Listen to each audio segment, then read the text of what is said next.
2017 Leaving Cert Higher Level. Paper 1 question 5 is a functions question. You're given f of x is 2x cubed plus 5x squared minus 4x minus 3. And you're asked to show that x is equal to minus 3 as a root of f of x and find the other two roots. Now, we could sub minus 3 in for f of x, or we could just actually use the box method and show that x, if x is minus 3 as a root, x plus 3 equals 0 as a factor. So if we can show that this is a factor, we don't need to sub in. Save ourselves a little bit of time in an exam that's quite long, and saving time is a good thing to do. 2x cubed minus 3, x plus 3. If you don't use the box method, you are definitely, I think, throwing away time and making your lives a little bit more difficult. So x into 2x cubed is 2x squared. 2x squared by plus 3 is plus 6x squared. These two boxes give me x squared, which is, we want 5 of them, so I have to take away 1x squared. 2x into minus x squared is minus x. Plus 3 by minus x is plus 3x. These two boxes give me my x's.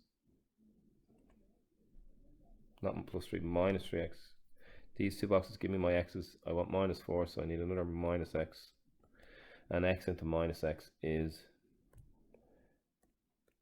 minus 1.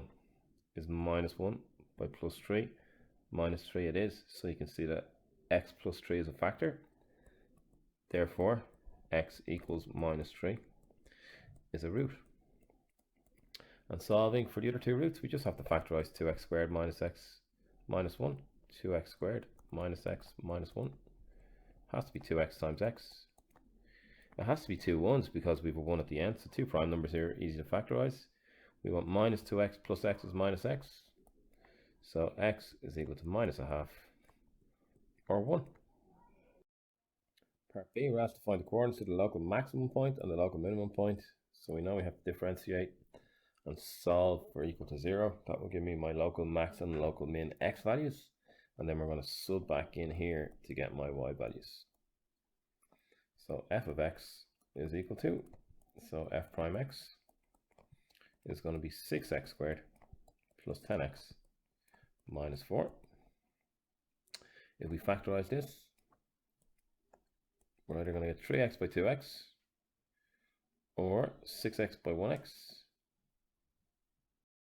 It looks like it's 3x and 2x. They're both minuses.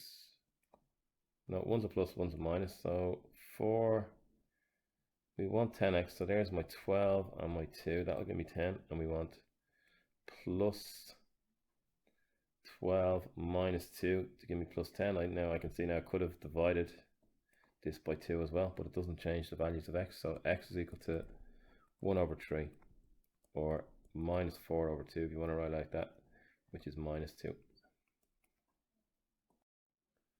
So we can sub these values back in to f of x. What are we going to get? So we're going to get f of a third. So it's just calculator use.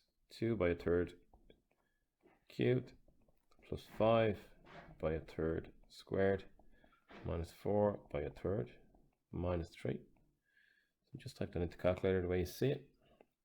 That's going to give me an answer. It's coming out as a fraction, minus 100 over 27. Okay, and then f of minus 2. 2 by minus 2 cubed plus 5 by minus 2 squared minus 4 by minus 2 minus 3. This is giving me a value of 9. So my points, 1 over 3 minus 100 over 27. We have to figure out which one is the max and which one is the min. Minus 2, 9. Now if I do a quick sketch of this, we have, I'll just write my roots down as well.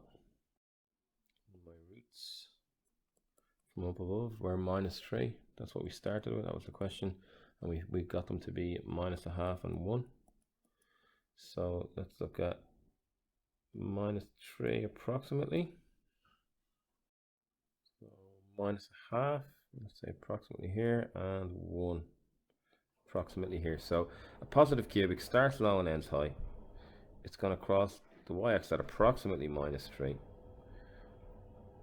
I have my point minus 2,9. It's going to be a max, we can see, somewhere up here. And my point 1 over 3, this is 1, so 1 over 3 minus approximately minus 4, so slightly lower than where it's crossing the y-axis. So this just gives me a little sketch.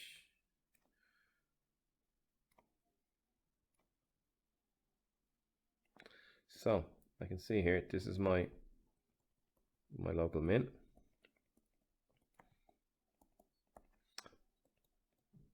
This is my local max. This is minus 2. This is a third. This is 1. This is minus 3. And minus a half. You weren't asked to sketch the curve, but it will help for the next part. So let's look at the next part of the question. And just beside my values here, I'm going to write max, because the highest y value will always be the max. You can actually see 9 is higher than minus 100 over 27 and min. So the second part of this question, or the third part, f of x plus a, where a is a constant, has only one real root. Now what do we know about, it's like back to our discriminants, one real root would mean it only crosses the x-axis at one point with a cubic, because there's 3 values where it can pass the x-axis. So if I just sketch a cubic here, that just stops slightly below this point here, because if we're mirroring the same cubic, because it's f of x plus or minus a number is going to, you can see here now this only has one real root here where it crosses the x-axis. So what would have to happen to the black cubic? It would have to go down a certain value. It would have to go down, I should have put my value in here, we had minus 2,9, and I have my value here is minus 100 over 27. So this black cubic would have to go down more than 9 for it to only have one real root. It would need to drop just below the x-axis for it to have just one real root, and you can see it only crosses the x-axis at one point.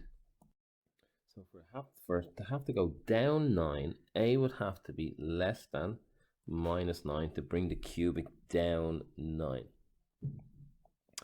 And for it to go up, a would have to be greater than a number, and you can see here it's the same maths involved. I could do it, I'll do another cubic on top of it. So if this cubic shifts up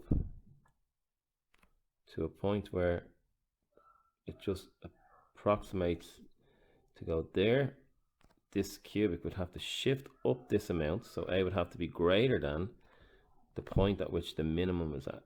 So a nice little question if you know how to do it. It's just the shifting of a function up and down to give it one real root. So a would have to be greater than, what's that point, 100 over 27. So these are my range of values for a.